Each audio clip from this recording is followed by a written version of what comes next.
Smart contracts. I'm going to explain how and why Bitcoin's programming features are limited. I'll define what a smart contract is and how they are already present on Bitcoin.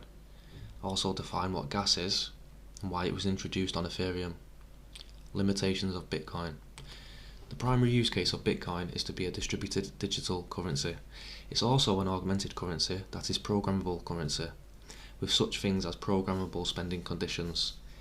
The metaphor of vaults is meaningful and often used as Bitcoins are always locked inside transactions. Programmable conditions for Bitcoin describe how vaults can be opened and Bitcoins moved to other vaults. The low-level language used to describe these spending conditions is called script. By extension we call it Bitcoin script. It is inspired by Charles H. Moore. Both Forth and Bitcoin script are stack-based languages.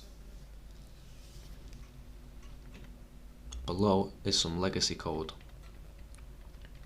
So in the stack, the solution sig pub key has to be provided here first, before the problem. The fact that Bitcoin script is a low-level and stack-based language does not actually limit coding possibilities. For instance, at the same low level, Ethereum also uses OP codes as a stack. EVM code is the Bitcoin script of Ethereum.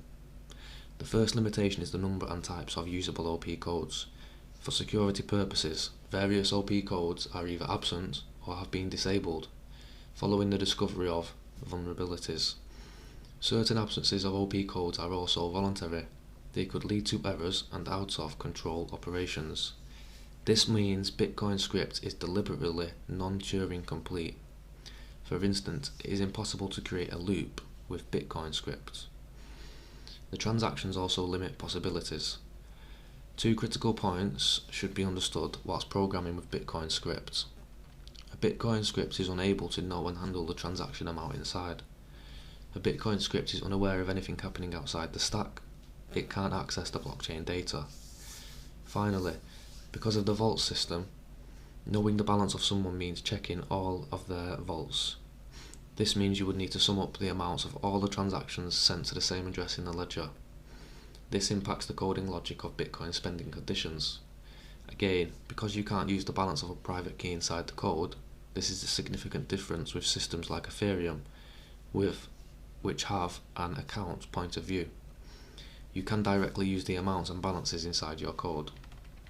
The definition of a smart contract was originally from Nick Szabo in 1996.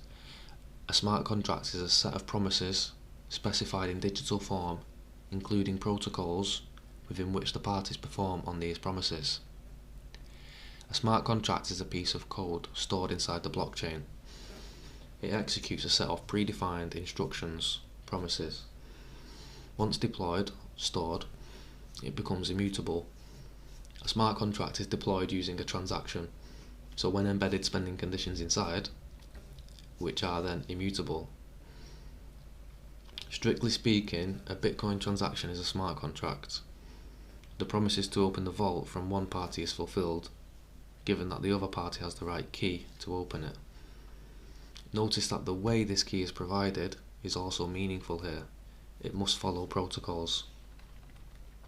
Halting problems of Turing complete machines and gas.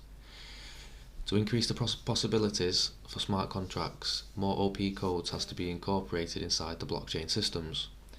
With Ethereum, adding these OP codes made its low-level language Turing complete. This meant that from this moment on, one could program any operation, including jumps and loops. A loop is a problem for Turing complete machines, especially the ones that use a currency to function. If we can't control the halt of the machine, it can start an endless loop. So the idea in Ethereum was to introduce another variable to stop the machine. Gas. A machine running on gas can't move endlessly without enough gas. That's exactly what's happening with Ethereum smart contracts. Gas is the fuel of Ethereum, and a subunit of the Ether currency. It is consumed with each operation. Gas consumption isn't the same for all operations because certain operations are more complex than others. The miners who also execute these operations receive the gas as fees for using their computational power.